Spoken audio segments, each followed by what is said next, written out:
Hello mga kananay, kamusta po kayo? Aalis po kami, kasama po si kuya, mama at daddy. Nandito na po kami, bibili po kami ng washing machine para hindi mahirapan si mama maglaba. Ito nga po napili namin, kasama po siyang dryer. So ayun na nga, ako na magtutuloy. Naayos na nga ni kuya para mabayaran na nga namin. At eto na nga, nakauwi na nga kami. Hindi na nga ako mahirap sa paglalaba. Mas mapapagaan na ang gawain ko. Ay grabe, ay kabundok naman ang aking labahin. Ikaw naman kasi lingguhan maglaba.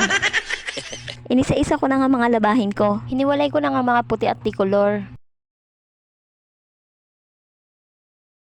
Ngayon, magbababad na nga ako mga puti. Binisa ko muna at isa-isa kong tinanggalan ng dumi. Kaugalian ko na nga magbabad ng mga puti bago ko siya labhan.